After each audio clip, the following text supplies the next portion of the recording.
top models competing on our very first ever reality show within the Tyra show. It's called Modelville. Our top models are getting a second chance. They didn't win America's Next Top Model, but they're here on Modelville, and they've got a chance to win a $50,000 contract with the beauty line Carol's Daughter. Bianca, the last time you were here, you talked about this top model sorority thing, which you educated me. I thought I knew a lot about you girls, but like after Top Model, you were saying that certain girls, like the new girls from the new cycle that just finished, will like connect to the girls from old cycles, and there's different cliques.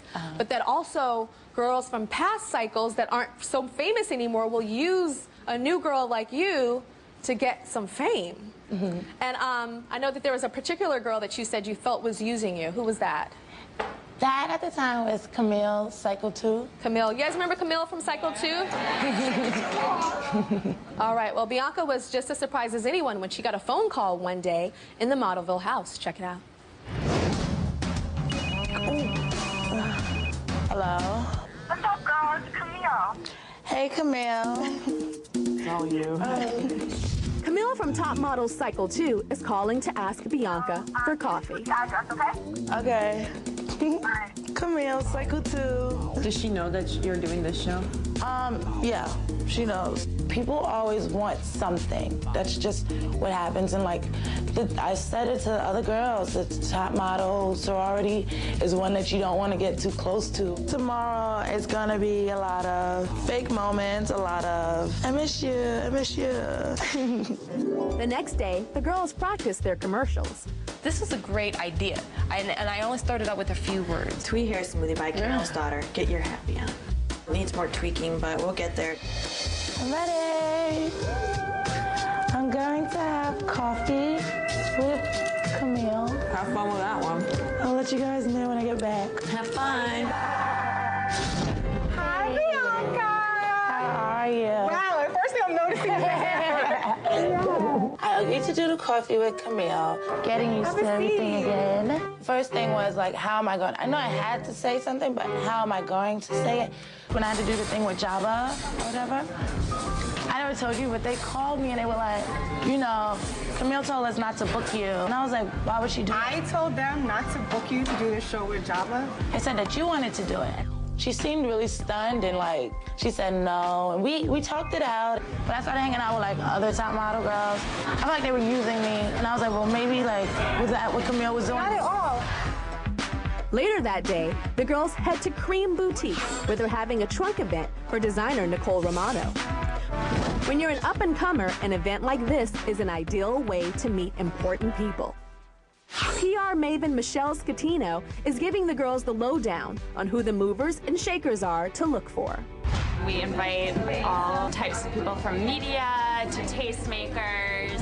Over there we have a publicist from Fingerprint Communication, and you should definitely introduce yourself to her because she's always looking for models. And actually there's an important fashion editor from People magazine. We actually have a tastemaker man about town here, Tim Garcia, and Tim knows everyone. Okay, thank you.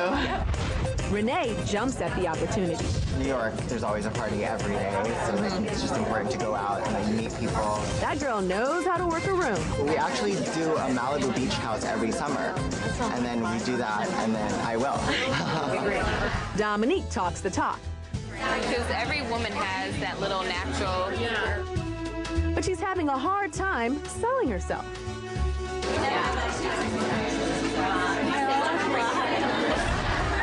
Fatima may be a little too honest.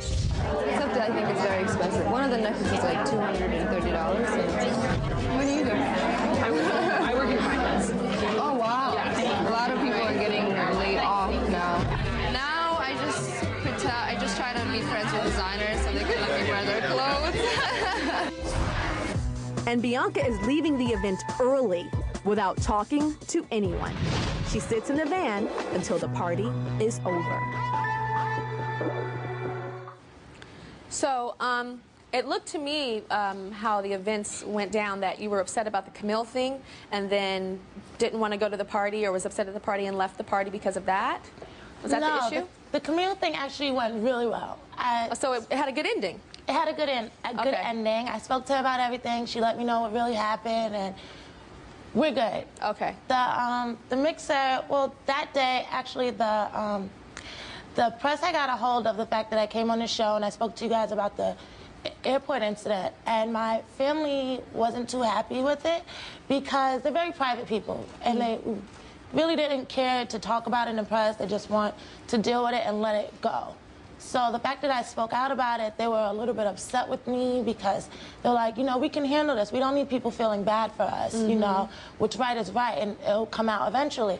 So I was just dealing with that, and I didn't want to sulk at the party and have everyone feel bad for me or ask too many questions. So I just decided to leave, and I just sat in the car, and I wanted to call my mom, but I didn't know what to say, so I was just thinking to myself. But you missed out on meeting all those good folks. I know. Yeah? I missed out a lot. Yeah? I think a big sister advice for me is, like, when I'm feeling like crazy like that, like just stressed and I want to cry, sometimes I'll go to the bathroom and let it out.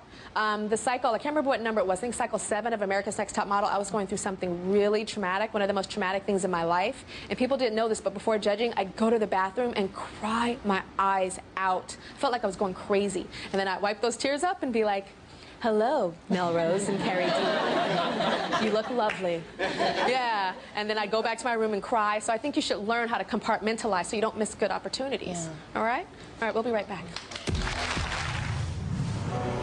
Up next, as Modelville continues, it becomes quite clear that each of the girls have different priorities. I'm not entirely sure modeling's for me.